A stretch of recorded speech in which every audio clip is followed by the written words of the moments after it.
ಏನೋ ಒಂದು ಆಗಿದೆ ಎಂದರೆ ಅದಕ್ಕೆ ಏನೋ ಒಂದು ಕಾರಣ ಇದ್ದೇ ಇರುತ್ತದೆ. ಆಗುವುದೆಲ್ಲ ಒಳ್ಳೆಯದಕ್ಕೆ. ಯಾವುದು ನಿನ್ನ ಭಾಗ್ಯದಲ್ಲಿ ಇದೆಯೋ ಅದು ನಿನಗೆ ಸಿಕ್ಕೇ ಸಿಗುತ್ತದೆ. ಯಾವುದು ನಿನ್ನದಲ್ಲವೋ ಅದು ನಿನಗೆ ಎಷ್ಟೇ ಪ್ರಯತ್ನಿಸಿದರೂ ಸಿಗಲಾರದು. ಚಿಂತೆ ಬಿಡು. ಜೀವನದಲ್ಲಿ ಬರುವುದೆಲ್ಲವನ್ನ ಬಂದಂತೆ ಸ್ವೀಕರಿಸು. ಜೀವನದಲ್ಲಿ ನಾವು ಒಬ್ಬ ಒಳ್ಳೆಯ ಮನುಷ್ಯನಾಗಿ ಒಳ್ಳೆಯ ರೀತಿಯಲ್ಲಿ ನಡೆದುಕೊಳ್ಳಬೇಕಾಗಿರುವ 4 ಪ್ರಮುಖ ವಿಚಾರಗಳು. ನಮ್ಮನ್ನು ಪ್ರೀತಿಸುವವರನ್ನು ಉಪಯೋಗಿಸಿಕೊಳ್ಳಬಾರದು. ನಮ್ಮ ಅಗತ್ಯವಿದೆ ಎಂದು ಗೊತ್ತಾದ ಮೇಲೆ ತಪ್ಪಿಸಿಕೊಂಡು ಓಡಾಡಬಾರದು. ನಮ್ಮನ್ನು ನಂಬಿದವರಿಗೆ ಮೋಸ ಎಂದಿಗೂ ಮಾಡಬಾರದು. ನಮಗೆ ಸಹಾಯ ಮಾಡಿದವರನ್ನು ಎಂದಿಗೂ ಕೂಡ ನಾವು ಮರೆಯಬಾರದು. ಯಾರಿಗೆ ಯಾರೂ ಇಲ್ಲ, ಅವರಿದ್ದಾರೆ ಇವರಿದ್ದಾರೆ ಎನ್ನುವುದು ಬರೀ ಮಾತಿಗಷ್ಟೇ. ಎಣ್ಣೆ ಇದ್ದರೇನೆ ದೀಪ. ಹಾಗೆಯೇ ನಾವು ಚೆನ್ನಾಗಿಲ್ಲ ಅಂದರೆ ನಮ್ಮವರೇ ನಮಗೆ ಶತ್ರುಗಳು. ಸ್ವಲ್ಪ ಪೆಟ್ಟು ಬಿದ್ದರೂ ಒಡೆಯುವ ಗಾಜಿನಂತೆ ಮನಸ್ಸನ್ನು ಇಟ್ಟುಕೊಳ್ಳಬೇಡ. ಮನಸ್ಸು ಕಚ್ಚಾ ಜೇಡಿ ಮಣ್ಣಿನಂತೆ ಇರಲಿ. ಅದು ಪ್ರತಿಯೊಂದು ಹೊಡೆತದಿಂದಲೂ ಕೂಡ ಆಕಾರವನ್ನು ಪಡೆದುಕೊಳ್ಳುತ್ತದೆ. ಹಾಗೆಯೇ ನಿನ್ನ ಜೀವನದಲ್ಲೂ ಸಹ ಯಾವ ವ್ಯಕ್ತಿ ತನ್ನ ನಿಂದನೆಗಳನ್ನು ಸಮಾಧಾನದಿಂದ ಕೇಳಿಸಿಕೊಳ್ಳುತ್ತಾನೆಯೋ ಅವನು ಇಡೀ ಜಗತ್ತಿನ ಮೇಲೆ ವಿಜಯವನ್ನು ಸಾಧಿಸುವಂತಹ ಶಕ್ತಿಯನ್ನು ಪಡೆದುಕೊಳ್ಳುತ್ತಾನೆ. ಒಂದು ಹೂವು ಮತ್ತೊಂದು ಹೂವಿನೊಂದಿಗೆ ಸ್ಪರ್ಶಿಸುವುದಿಲ್ಲ. ಸುಂದರವಾಗಿ ಅರಳುವಷ್ಟೇ ಅವುಗಳ ಕೆಲಸ. ನಮ್ಮ ವ್ಯಕ್ತಿತ್ವವು ಕೂಡ ಹೂವಿನಂತೆಯೇ ಇರಲಿ. ನಾಳೆಯ ಒಳಿತಿಗಾಗಿ ಇಂದಿನ ಕೆಲ ಸಮಯಗಳನ್ನು ಮೀಸಲಿಡುವುದು ತಪ್ಪಲ್ಲ. ಆದರೆ ಬರೀ ನಾಳೆಯ ಸಂತೋಷದಲ್ಲೇ ಇಂದಿನ ಸಂತೋಷವನ್ನು ಕಳೆದುಕೊಳ್ಳಬಾರದು.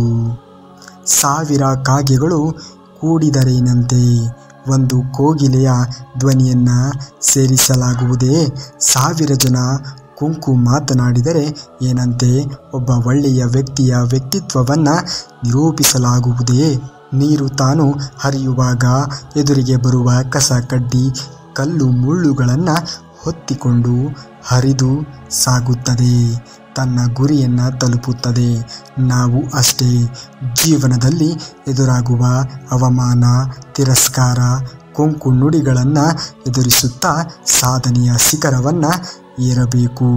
ನಮ್ಮ ಕನಸನ್ನು ನನಸಾಗಿಸಿಕೊಳ್ಳಬೇಕು.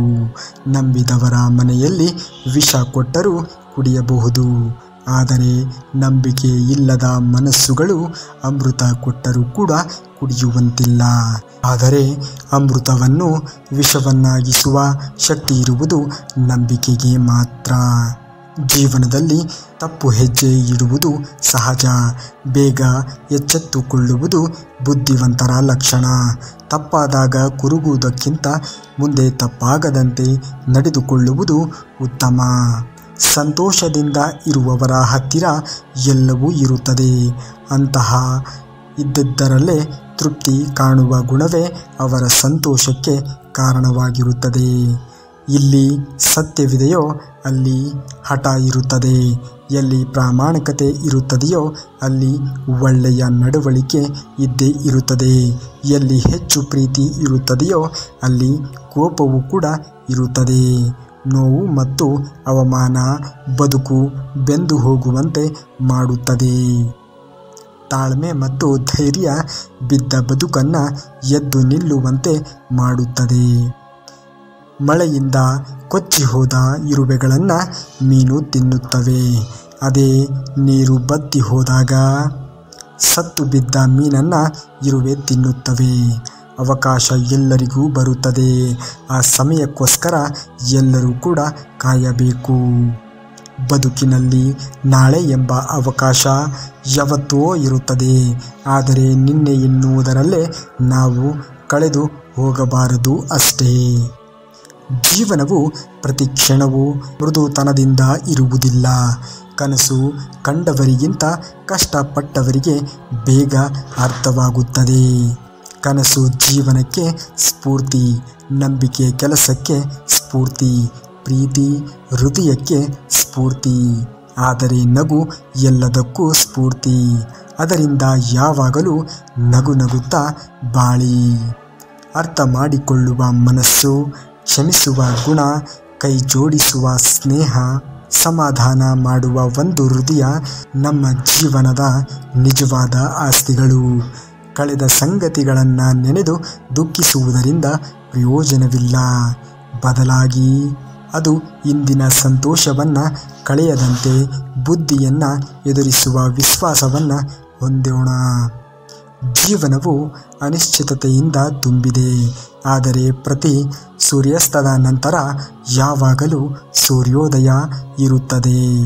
ವೈರಿಗಳ ಮುಂದೆ ಗತ್ತಿನಂತಿರಬೇಕು, ಹೆದರಿಸುವವರ ಮುಂದೆ ಕತ್ತಿಯಂತಿರಬೇಕು, ಆತ್ಮೀಯರ ಮುಂದೆ ಮುತ್ತಿನಂತೆ ಇರಬೇಕು, ಹಿರಿಯರ ಮುಂದೆ ಹತ್ತಿಯಂತೆ ಇರಬೇಕು. ಸಾಧ್ಯವೇ ಇಲ್ಲ ಎಂದೊಡನೆ ಏನೂ ಸಾಧಿಸಲಾಗುವುದಿಲ್ಲ. ಪ್ರಯತ್ನಿಸುವುದರಿಂದ ನಷ್ಟವೇನಿದೆ? ಗೆದ್ದರೆ ಸಂತೋಷವಾಗುತ್ತದೆ, ಸೋತರೆ ಅನುಭವ ಸಿಗುತ್ತದೆ. ಯಾರಿಗೆ ಯಾವಾಗ ಏನು ಎಷ್ಟು ಕೊಡಬೇಕೆನ್ನುವುದನ್ನು ಆ ಭಗವಂತನೇ ಬಲ್ಲ. ನಮ್ಮದಲ್ಲದನ್ನು ಹಠದಿಂದ ದಕ್ಕಿಸಿಕೊಂಡರೆ ಅದು ಬಹಳ ಕಾಲ ನಮ್ಮ ಬಳಿಯಲ್ಲಿ ನಿಲ್ಲುವುದಿಲ್ಲ. ಕನಸಿನ ಗೋಪುರ ಕಟ್ಟಿ ನಿರೀಕ್ಷೆಯಲ್ಲಿ ಬದುಕುವುದಕ್ಕಿಂತ ಬದುಕು ಬಂದಂತೆ ಅನುಭವಿಸುತ್ತಾ ನೆಮ್ಮದಿ ಕಾಣುವುದು ಉತ್ತಮ. ಜೀವನದಲ್ಲಿ ನಿಮ್ಮ ಬೆನ್ನ ಹಿಂದೆಯೇ ನಿಮ್ಮನ್ನು ಗೌರವಿಸುವ ಸಂಬಂಧಗಳೇ ನಿಜವಾಗಿರುವಂತಹ ಸಂಬಂಧಗಳು. ಜೀವನ ಅನ್ನೋ ಮರದಲ್ಲಿ ನಂಬಿಕೆ ಅನ್ನುವ ಬೇರು ಗಟ್ಟಿಯಾಗಿರುವ ತನಕ ಸ್ನೇಹ, ಪ್ರೀತಿ ಅನ್ನೋ ಹೂವು ನಗುತ್ತಾ ಇರುತ್ತದೆ. ದಾರಿ ತಪ್ಪಿದರೆ ಹಿಂತಿರುಗಿ ಸರಿ ದಾರಿಯನ್ನು ಕಂಡುಕೊಳ್ಳಬಹುದು. ಆದರೆ ಬಾಯಿ ತಪ್ಪಿದರೆ ಆಡಿದ ಮಾತು ಯಾವತ್ತಿಗೂ ಕೂಡ ಹಿಂತಿರುಗಿ ಬರುವುದಿಲ್ಲ. ಕಡಿಮೆ ಮಾತನಾಡಿ, ಮೆಲ್ಲಗೆ ಮಾತನಾಡಿ, ಮಧುರವಾಗಿ ಮಾತನಾಡಿ, ಪ್ರೀತಿಯಿಂದ ಮಾತನಾಡಿ, ಗೌರವದಿಂದ ಮಾತನಾಡಿ, ಒಟ್ಟಾರೆಯಾಗಿ ಇನ್ನೊಬ್ಬರ ಮನಸ್ಸಿಗೆ ನೋವಾಗದಂತೆ ಮಾತನಾಡಿ ಅಷ್ಟೇ. ಇನ್ನು ಶ್ರೀಕೃಷ್ಣ ಪರಮಾತ್ಮನ ಇದೇ ರೀತಿಯಾಗಿರುವಂತಹ ಸಂದೇಶಗಳಿಗಾಗಿ ತಪ್ಪದೇ ನಮ್ಮ ಚಾನಲ್ನ ಸಬ್ಸ್ಕ್ರೈಬ್ ಮಾಡಿಕೊಳ್ಳಿ ಹಾಗೂ ಈ ವಿಡಿಯೋಗೆ ಒಂದು ಲೈಕನ್ನು ಮಾಡಿ. ಮುಂದಿನ ವಿಡಿಯೋದಲ್ಲಿ ಸಿಗುವವರೆಗೂ ಧನ್ಯವಾದ. ಕರುನಾಡಿಗೆ.